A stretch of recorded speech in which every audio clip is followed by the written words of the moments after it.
और 15 जुलाई 2026 की तारीख भारत और ब्रिटेन के आर्थिक संबंधों में एक नया अध्याय लेकर आई है।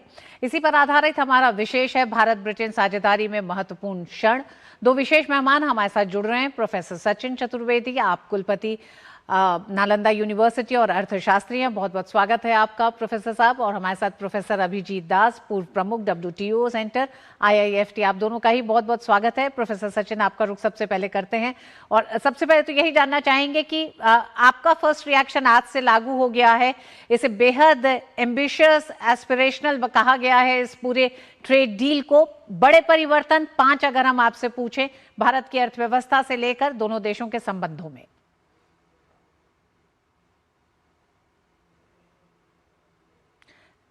प्रोफेसर सचिन आपकी आवाज हम बहुत तक धन्यवाद आपका रितु जी, और बहुत अच्छा सवाल। बिल्कुल सही दिन आज हम लोगों ने ये कार्यक्रम सोचा जब ये एग्रीमेंट आज से लागू हो रहा है। जैसा कि इसमें कहा ही गया है कि ये सेटा है, कॉम्प्रिहेंसिव इकोनॉमिक ट्रेड एग्रीमेंट है। तो इसका सबसे बड़ा फीचर, और ये जो अभी जिनको हम ट्रेड एग्रीमेंट कहा करते थे, उसमें जो एक बदलाव आ रहा है वो सिर्फ अब वो ट्रेड के नहीं रह गए, उसमें ट्रेड और इन्वेस्टमेंट जुड़ गए हैं और कुछ फाइनेंशियल प्रोविजंस भी निकल करके आ रहे हैं, कुछ टेक्नोलॉजी के भी प्रोविजंस निकल के आ रहे हैं।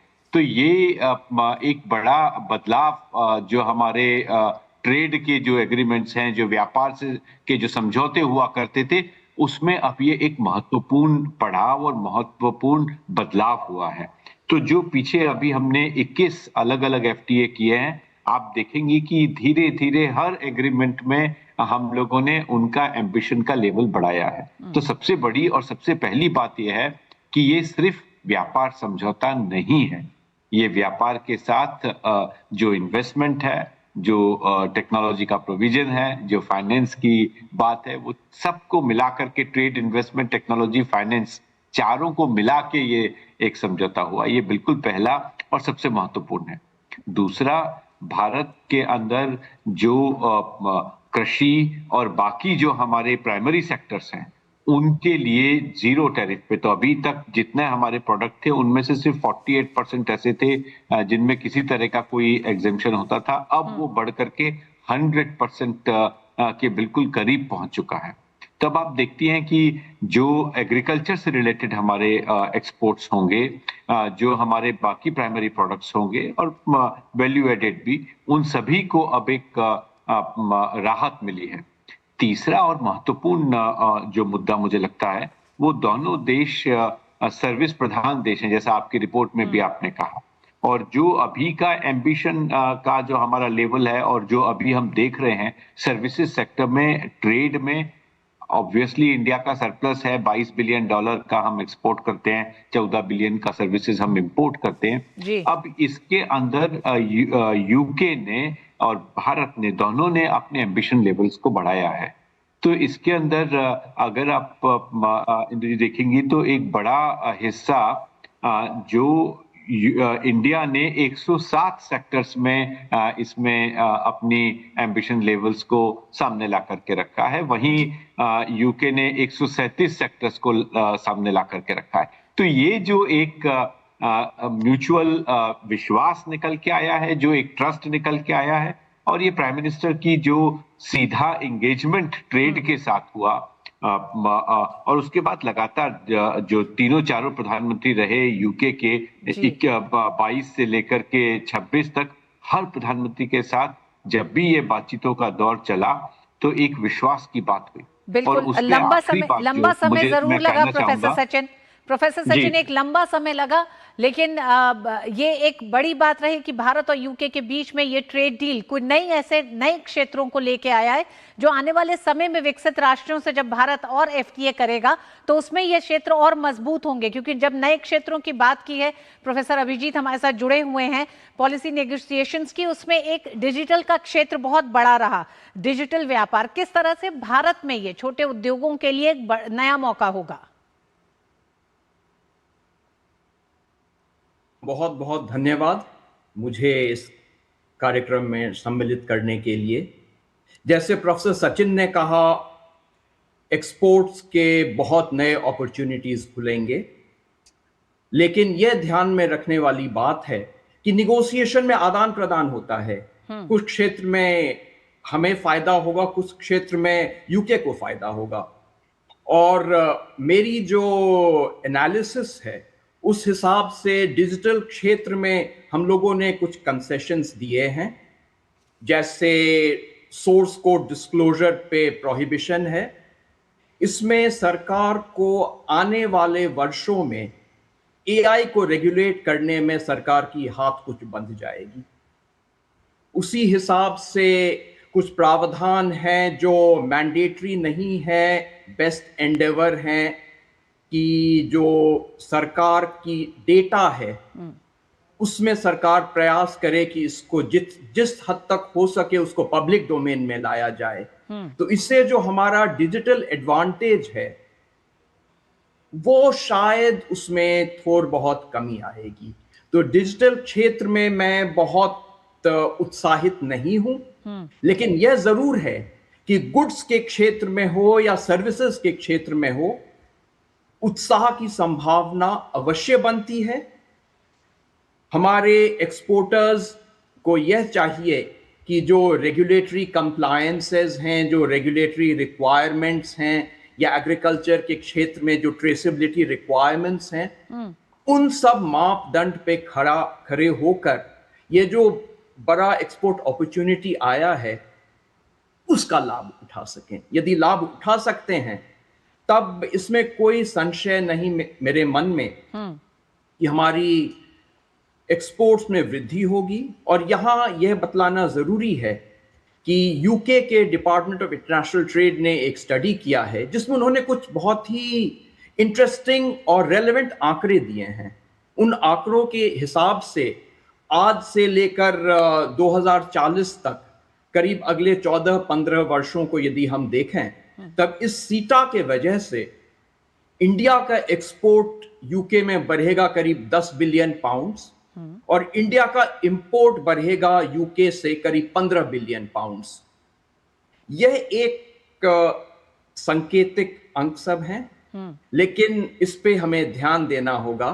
और इसको यदि हम लोग प्रति वर्ष वृद्धि के तौर पर देखें तब यह पाएंगे कि प्रति वर्ष वृद्धि शायद 3 से 4 बिलियन डॉलर्स ऑफ एक्सपोर्ट्स होगा हमारा। और इसको कंपेयर करना चाहिए हमारा जो अभी एग्जिस्टिंग 863 बिलियन डॉलर का एक्सपोर्ट्स गुड्स ऑफ सर्विसेज है। तब यदि वो कंपैरिजन करेंगे तब यह नतीजा आएगा कि हमें काफी दूरी अभी और तय करनी है 2 ट्रिलियन डॉलर एक्सपोर्ट्स के लक्ष्य को हासिल करने के लिए। प्रोफेसर अभिजीत, आपने कई महत्वपूर्ण बिंदुओं को रखा है। प्रोफेसर सचिन से जरूर उस पर जानना चाहेंगे, क्योंकि कुछ उन्होंने एक तरह से अपने डर कह सकते हैं या सचेत रहने की जरूरत है इतने बड़े एफटीए के साथ, और खासकर जब आप डिजिटल व्यापार के दृष्टि में कई ऐसे मौके खोलते हैं। हालांकि ये माना जा रहा है कि ऑनलाइन कारोबार करने वालों को और उन उद्योगों को काफी कुछ सीखने को मिलेगा, लेकिन कितना आप सहमत दिखते हैं प्रोफेसर सचिन प्रोफेसर अभिजीत की बातों से? बिल्कुल रितु जी, बिल्कुल सही आपने सवाल किया। प्रोफेसर अभिजीत जी कई बिंदुओं को आज हमारे सामने रखा है। मैं समझता हूं कि ये जो मूवमेंट है, जब आज ये एग्रीमेंट लागू हो रहा है, तब हमें आत्मविश्वास और उत्साह दोनों की आवश्यकता है। और वो उत्साह और आत्मविश्वास इसलिए नहीं कि आगे कैसा होगा, बल्कि इसलिए कि जैसा बार बार प्रधानमंत्री कह रहे हैं, डिस्ट्रिक्ट एज एक्सपोर्ट हब, तो जो हमारे डिस्ट्रिक्ट लेवल के जो तैयारियां हैं, जो राज्य स्तर की तैयारियां हैं, उनको हम प्रोडक्शन चेन से लेकर के जोड़ें। तो जैसा अभिजीत जी ने कहा कि हमारे जो एक्सपोर्टर्स हैं, जो हमारे सेलर्स हैं, उनका वहां के बायर्स के साथ संबंध हो, क्योंकि जो आंकड़े आज हमारे सामने हमारे लोग रख रहे हैं वही आंकड़े ब्रिटेन के लोग भी रख रहे हैं और वो उनकी चिंता सामने रख रहे हैं। तो अब हमारे यहाँ बायर्स और सेलर्स का मीट और उसके बाद में जो प्रोडक्ट्स का स्टैंडर्ड है, जो क्वालिटी आवश्यक है, वो सारी चीजें ऋतु जी होना ही चाहिए। और उसके लिए कॉमर्स मिनिस्ट्री प्रयास भी कर रहा है। बार बार प्रधानमंत्री कह भी रहे हैं कि राज्य सरकारों को एफटीए का एडवांटेज लेने के लिए तैयार होना चाहिए, और मैं समझता हूं कि वो उसी दिशा में आगे बढ़ भी रहे। प्रोफेसर सचिन, किस तरह से डीसीसी एक बड़ा कदम पीपल टू पीपल कनेक्ट को भी और मजबूत करने में, क्योंकि अब ये महज एक ट्रेड डील के रूप में सिर्फ इसे देखना शायद उसको कम आंकना होगा। ये इकोनॉमिक डिप्लोमेसी है, रणनीतिक रिश्तों को और मजबूत करने की दिशा में अब दोनों देश बढ़ गए हैं। और आप रितु जी, हमको ये भी भूलना नहीं चाहिए कि ये यूके का एग्रीमेंट तब हुआ जब हमने ईयू का एग्रीमेंट किया। तब आप देखिए कि एक स्पिल ओवर इफेक्ट इस तरह के समझौतों से होता है, और इसके माध्यम से देखिए रितु जी, सबसे ज्यादा महत्वपूर्ण बात यह है कि भारत अब क्लोज्ड इकोनॉमी नहीं है। भारत आत्मविश्वास के साथ आगे बढ़ रहा है। जैसा अभिजीत जी ने बिल्कुल सही कहा, इस तरह के समझौतों में कुछ लेना और कुछ देना होता है, तो वो होगा ही, और उसके लिए हमारी तैयारी भी है, और उसी दिशा में हम आगे बढ़ भी रहे हैं। प्रोफेसर अभिजीत जी, बहुत संक्षेप में आपसे जानना चाहूंगी, गवर्नमेंट प्रोक्योरमेंट में भी इस समझौते के तहत जो 30 चैप्टर्स हैं, 30 अध्याय हैं, उसमें कई महत्वपूर्ण है। हालांकि हमारे पास समय बहुत कम है, लेकिन बहुत तेजी से चाहेंगे कि गवर्नमेंट प्रोक्योरमेंट, सरकारी खरीद में भी भारत की एमएसएमई भागीदार कर सकती है। इस पर अगर आप कुछ कहना चाहें। तो मुद्दे यहां पर हैं।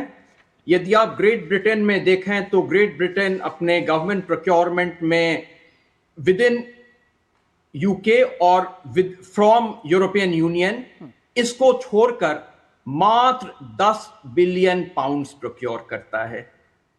इसीलिए मुझे बहुत इसमें उम्मीद नहीं है कि हमें कुछ बहुत बड़ा मार्केट एक्सेस मिलेगा यूके में। तो इस बात को ध्यान में रखने जी हाँ, कई ऐसे बिंदु अभी इसमें भी हैं। प्रोफेसर सचिन, हालांकि हम जानते हैं प्रोफेसर अभिजीत काफी एक तरह से सतर्क होते हुए इस डील के साथ आगे बढ़ना चाहते हैं।